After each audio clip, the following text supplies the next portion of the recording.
Hey, welcome back to the Ping Pong Flix Show. My name is Chris Wong. Only have a few entertainment news updates today, but a cool conversation I want to talk about Zack Snyder's Justice League and the director's cut of Justice League.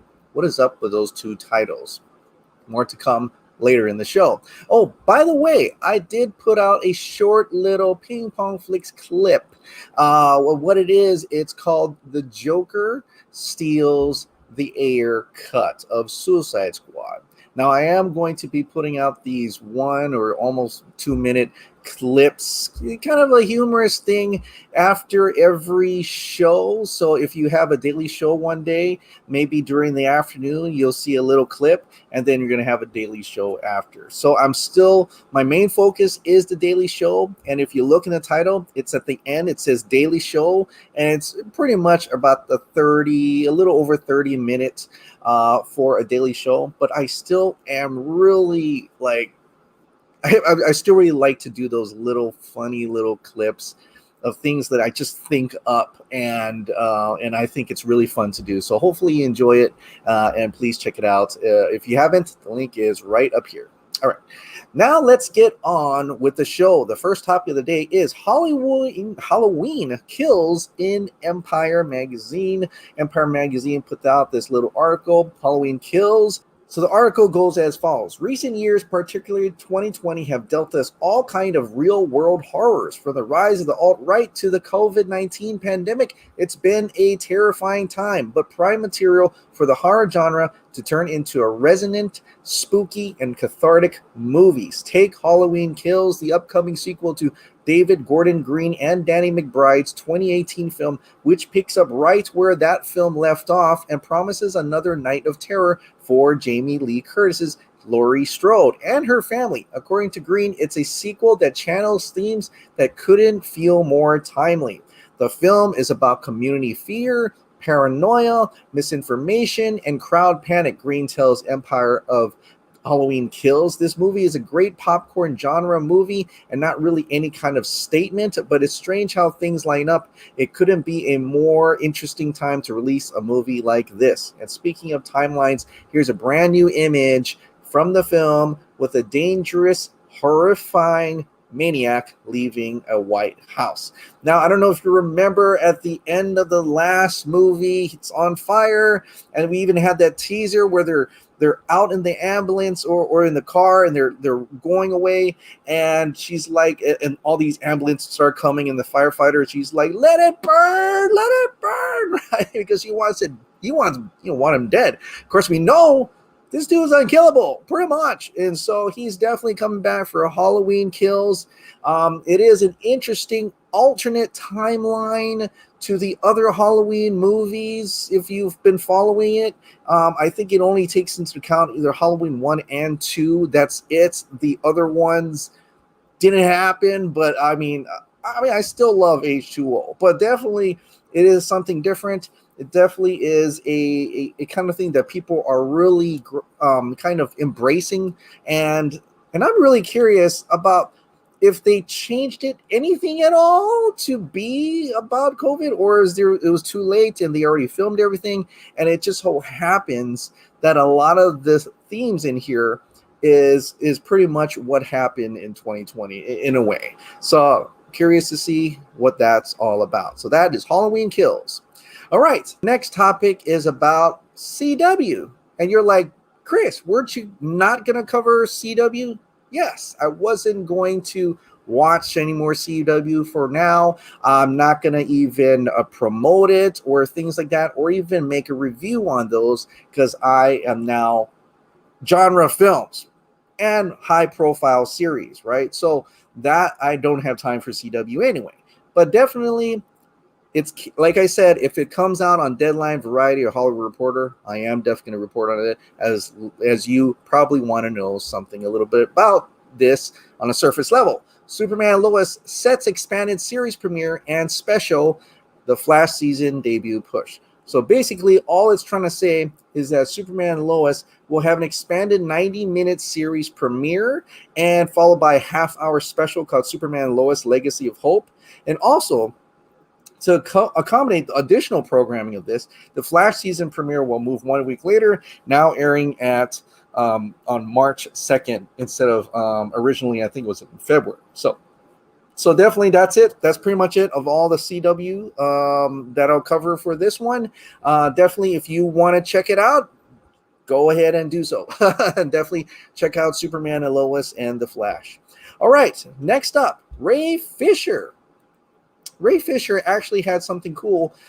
He shared on an Instagram Live. I believe it's today or may have been yesterday, but he talked a little bit about being on set during the additional photography for Zack Snyder's Justice League. Let's see what he had to say. How was being on set for additional photography? Dope, cathartic, everything.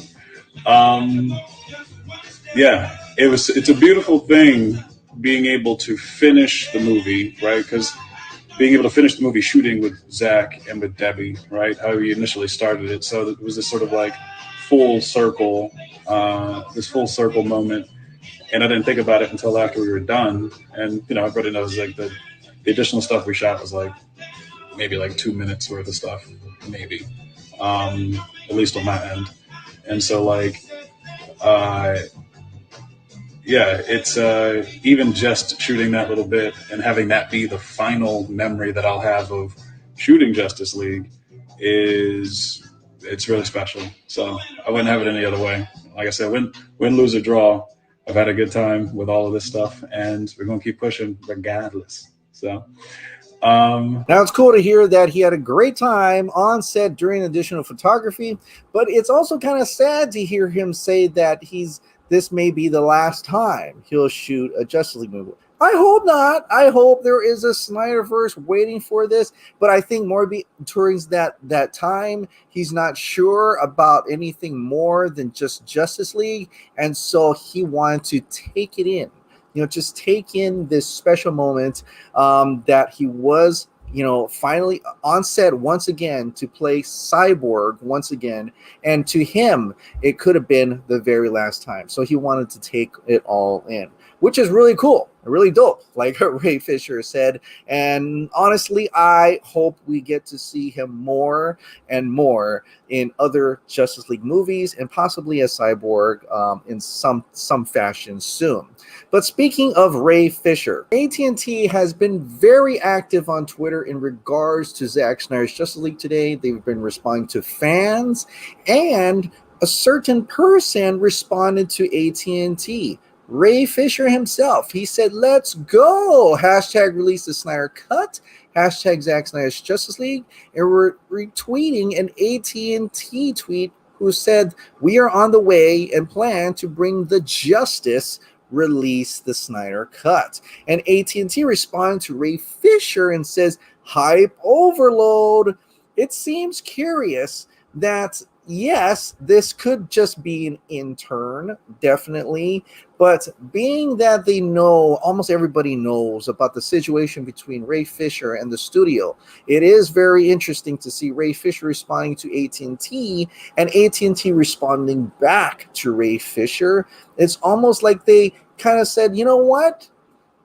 You may be having problems with Warner Brothers, but you're not having any problem with us. And like I said before, many, many times, AT&T, Warner Media, is the one that is releasing the Snyder Cut or overruled Warner Brothers' executive decisions and said, you guys are going to release the Snyder Cut, and we're going to give them money. And you're going to call him up, Toby. That's what's happening here. So it's interesting to see this for anybody who's wondering if AT&T is ignoring Ray Fisher as much as Warner Brothers is. Well, there you have it. There seems to be something there that, we can kind of pick apart, if you will. Now, AT&T hasn't done. They said, "Thank you, release the Snyder Cut fam. Stay super." The new gig says, "I'll take an embossed steel book with a lenticular slipcase and collector's book, please and thank you." Me too. I definitely take that. And AT&T did out this funny little tweet. It says, "Embossed, check. Steelbook, check. With lenticular, write it all down. Slipcase and collector's book, all in. whoever's on this account is fantastic. This is the way you go. This is how you do it. Interacting with fans, staying with the fans, bringing up the fans' hope. This is all really cool stuff. But probably the biggest, most intriguing and interesting that AT&T did pretty much today was this one. And the Collector 198 pulled this out in his notifications where he put restore the Snyderverse. AT&T did like that reply. Hashtag restore the Snyderverse. Now I tweeted out in jokingly way that Warner Bros. Try and come for an intern like that, just taking his phone. Don't do that. Don't tweet that kind of stuff. But it is still interesting to see this. Interesting to see the reactions today. And to the fans, it gives them hope. And hope is what we need. And I think they realize that let's see how much we can hype them up. Let's see how much this hype can equate to dollars, right? That's what we all want. They want money. We want to give them money so that they can make more money. And that is how it works. Businesses got to listen to the consumers. The consumers want something. Let's give them that. And that's definitely what they're going to try. I think what they're really trying to do. And it does take a company that has less ego and more strive for money. And that would be a corporation like AT&T, right? So they're definitely going all in. They invested $70+ million into Zack Snyder's Justice League. I doubt it's for a one and done. But Warner Brothers said it's a one and done. Ray Fisher even said that Walter Hamada doesn't want to go anywhere beyond Zack Snyder's Justice League. He said that himself, and some execs, right? They're calling it a cul-de-sac, a road that leads to nowhere, because that's Warner Brothers. So it got me thinking. About the two Snyder Cut titles. And I think they seem to reflect the inner turmoil between Warner Media and Warner Brothers. I kind of talked a little about how I wanted to talk about this yesterday on the Dark Side, Armored Dark Side, images, but I want to talk about this today. Now, you've seen it. You've seen the Twitter accounts. You've seen the official account call it the director's cut of Justice League. In fact, one of the HBO Max spots that came out months ago also said Max Original Justice League Director's Cut. And the reporters reached out to HBO Max and said, is that the title? And they're just like, no. For that, yes, but that's not the title. That's not a title. Zack Snyder has been saying for a long time, since he even debuted the first image, it was going to be called Zack Snyder's Justice League. He wants it to be called Zack Snyder's Justice League. Then why did Warner Brothers put out that it's going to be called the Director's Cut of Justice League? In fact, even their videos sometimes says the Director's Cut of Justice League. It's almost like they were fighting here. Why? Why would they be fighting? Because, get this, Justice League is DC. Justice League is owned by DC, right? Zack doesn't really own this, but what he's trying to say is Zack Snyder's Justice League is that he owns this world, this version of Justice League, which should be right. It actually gives you a sense that this is another world. Why would Warner Brothers want Director's Cut of Justice League? Because they want to keep it just one movie. The Director's Cut of Justice League means one movie. It's basically the theatrical cut, but the director's version of it, and it's just that version of it. One thing. And they want to let you know that, hey, we're just allowing Zack to release his cut of this thing. We're not going to think about anything else. This is a one and done. And so I think HBO Max, which is by Warner Media, AT&T, signed on to this. They invested into this, right? And Warner Brothers is like, well, hell, hold on a minute. We get you invested, but we're still making movies over here. And now with the consolidation, Walter Hamada is like, hey, look, we've got a plan. We've got a plan for the rest of the DC Films universe. We've got Flash. We're bringing in Michael Keaton, man. People love Michael Keaton. We got Ben Affleck. He's got one. It's the best of both worlds. We got a new Batman over here, right? We got a whole bunch of stuff going on that we haven't really filmed yet, but that's okay. This is our plan. And I think AT&T was like, well, that meeting that Zack had, that was pretty cool. That was really awesome. They're showing us the Snyderverse. It was like, it ends in Justice League 1, 2, 3. There's going to be Dark Side. There's all these heroes, and there's the spin-offs that could possibly happen, Batflex, and all this cool stuff. And look at the fans. They're really pouring all their heart and love into this Snyder cut. And they're like, restore the Snyderverse. I think we can make a lot of money on this. And Toby's like, no, because I know what I'm doing. And Walter Hamada is being all like, I'm the head honcho. I've got all these ideas. Look what happened. Look what we did. Look at all the critics. The critics love Birds of Prey. AT&T is like, it didn't make much money. Yeah, but the critics loved it. And Shazam, they loved it too. Yeah, but it did.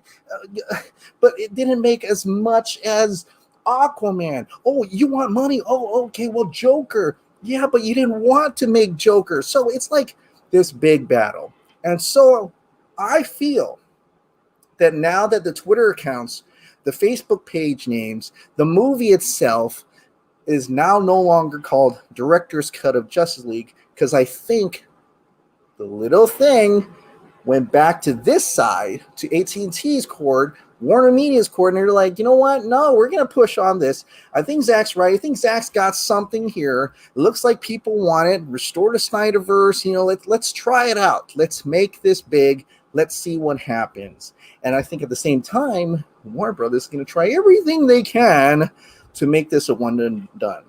Because, hey, they're all about the ego. These two individuals that are still in office, Toby Emmerich, Walter Hamada, all about the ego. All about their ego. Because they didn't make this decision. No, they didn't make this. If this was their decision, it would have been a long time ago. It would have been a long time ago.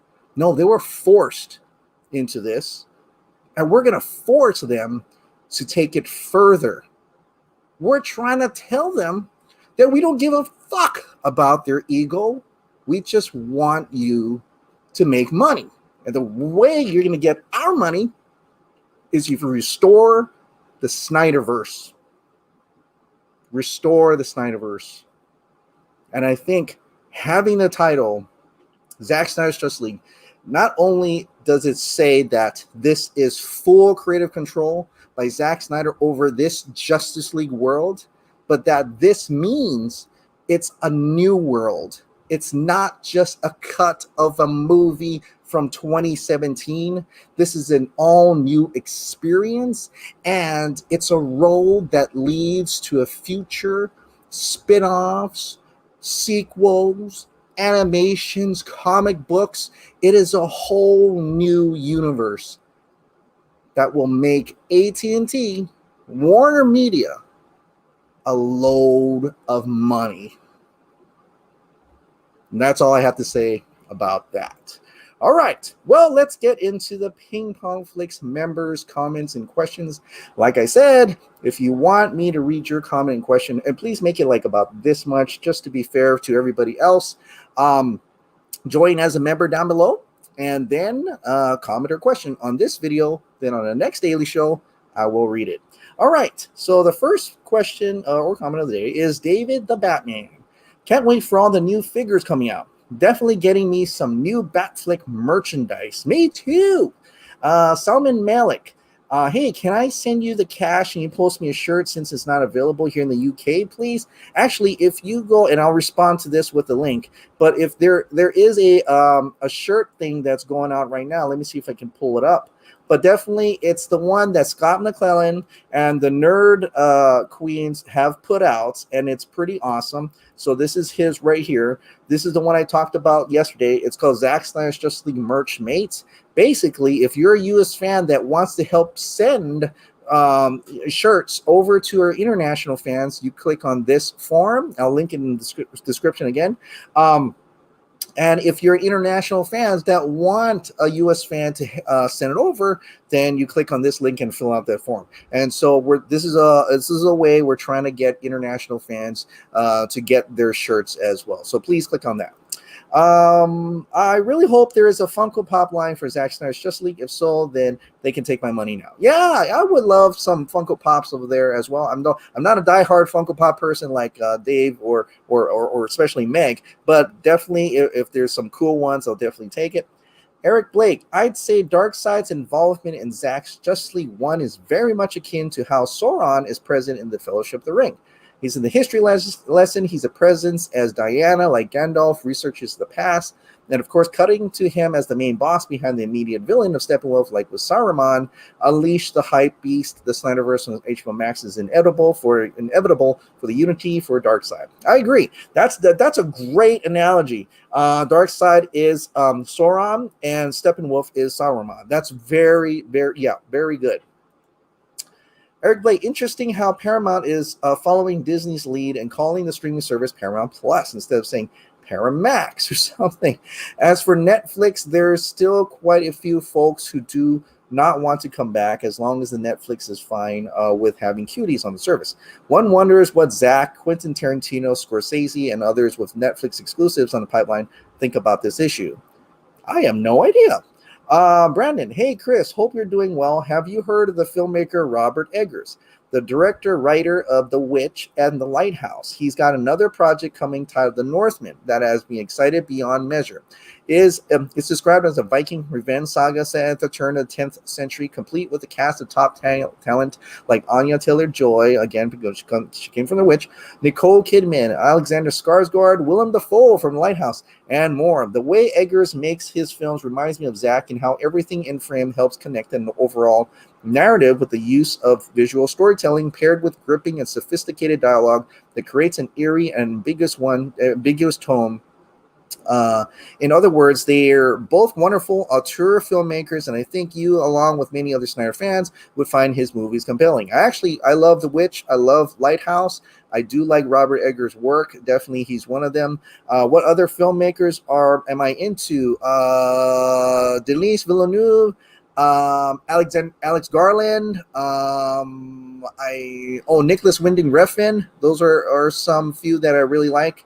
I agree, Chris. The marketing for this film will undoubtedly influence the demand for sequels.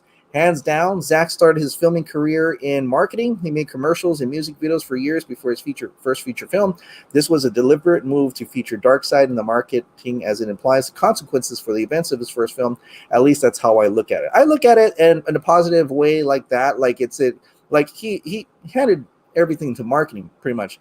And if marketing is, especially from DC, is pushing the fact that Darkseid is a big deal, then that's not a one and done to me. Oh, battery sword separately. Streaming apps are basically cable with a bunch of extra steps, in my opinion. It's getting there. It's seriously getting there. At least we can, choose our own programs, and we don't have to wait and wait for 10:30 or whatever and go through all those commercials.